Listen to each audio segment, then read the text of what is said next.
ಬಿಜೆಪಿಯವರು ತಮ್ಮ ತಪ್ಪುಗಳನ್ನು ಮುಚ್ಚಿ ಹಾಕಲು ಗುತ್ತಿಗೆದಾರ ಸಚಿನ್ ಪಂಚಾಳ್ ಆತ್ಮಹತ್ಯೆ ಪ್ರಕರಣವನ್ನ ದಾಳವಾಗಿಸಿಕೊಂಡಿದ್ದಾರೆ ಅಂತ ದಲಿತ ಸಂಘರ್ಷ ಸಮಿತಿ ರಾಜ್ಯ ಸಂಘಟನಾ ಕಾರ್ಯದರ್ಶಿ ಮರಿಯಪ್ಪ ಹಳ್ಳಿಯವರು ಆರೋಪಿಸಿದ್ದಾರೆ. ಈ ಕುರಿತು ಕಲಬುರಗಿ ನಗರದ ಪತ್ರಿಕಾ ಭವನದಲ್ಲಿ ಸುದ್ದಿಗೋಷ್ಠಿಯನ್ನ ನಡೆಸಿ ಮಾತನಾಡಿದ ಅವರು, ಬಿಜೆಪಿಯವರು ಅಮಿತ್ ಶಾ ಪಾರ್ಲಿಮೆಂಟ್ನಲ್ಲಿ ಅಂಬೇಡ್ಕರ್ ಅವರಿಗೆ ಅವಹೇಳನಕಾರಿ ಮಾತನಾಡಿರುವುದು, ಯಡಿಯೂರಪ್ಪ ಅವರ ಪೋಕ್ಸೋ ಪ್ರಕರಣ ಹಾಗೂ ಬೆಳಗಾವಿಯಲ್ಲಿ ಸಿಟಿ ರವಿ ಲಕ್ಷ್ಮಿ ಹೆಬ್ಬಾಳ್ಕರ್ ಅವರಿಗೆ ಹಗುರವಾಗಿ ಮಾತನಾಡಿರುವುದನ್ನ ಮರೆಮಾಚಲು ಬೀದರ್ನ ಸಚಿನ್ ಪಂಚಾಳ್ ಆತ್ಮಹತ್ಯೆ ಪ್ರಕರಣದಲ್ಲಿ ಪ್ರಿಯಾಂಕ್ ಖರ್ಗೆ ಅವರನ್ನ ಎಳೆದು ತರುತ್ತಿದ್ದಾರೆ ಅಂತ ಇವತ್ತು ದೂರಿದ್ದಾರೆ. ದುಃಖ ತಡೆದುಕೊಳ್ಳುವ ಶಕ್ತಿ ನೀಡಲಿ ಅನ್ನೋದ್ರ ಜೊತೆಗೆ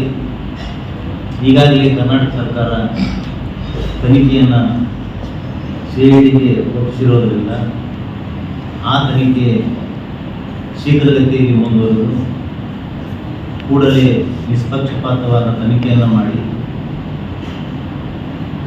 ಅಪರಾಧಿಗಳು ಯಾರು ಅಂತಕ್ಕಂಥದ್ದು ಕೂಡಲೇ ಕಂಡುಹಿಡಿಯಬೇಕಂತಕ್ಕಂಥದ್ದು ನಮ್ಮ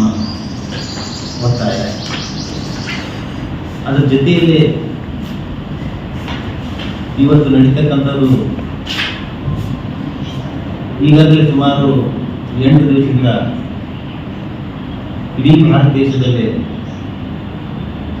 ಒಂದು ಅಹಿತಕರ ಘಟನೆ ನಡೆದಿರ್ತಕ್ಕಂಥದ್ದು. ಪಾರ್ಲಿಮೆಂಟ್ನಲ್ಲಿ ಕೇಂದ್ರ ಗೃಹ ಸಚಿವರಾಗಿರ್ತಕ್ಕಂಥ ಅಮಿತ್ ಶಾ ಅವರು ಡಾಕ್ಟರ್ ಬಾಬಾ ಸಾಹೇಬ್ ಅಂಬೇಡ್ಕರ್ ಅವರನ್ನು ಅವಹೇಳನಕಾರಾಗಿ ಮಾತಾಡಿರ್ತಕ್ಕಂಥ ಹಿನ್ನೆಲೆಯಲ್ಲಿ ಇಡೀ ಭಾರತ ದೇಶ ಇನ್ನೂ ಚಳವಳಿಯಲ್ಲಿ ಮುಳುಗಿದೆ. ಅವರು ರಾಜೀನಾಮೆ ಕೊಡಬೇಕು, ಅವರು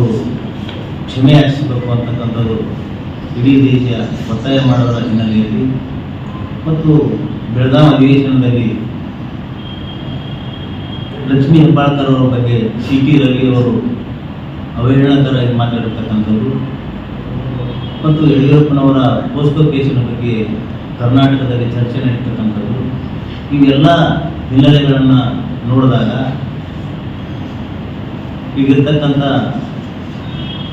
ವಿರೋಧ ಪಕ್ಷ, ಕರ್ನಾಟಕದಲ್ಲಿರ್ತಕ್ಕಂಥ ವಿರೋಧ ಪಕ್ಷದವರು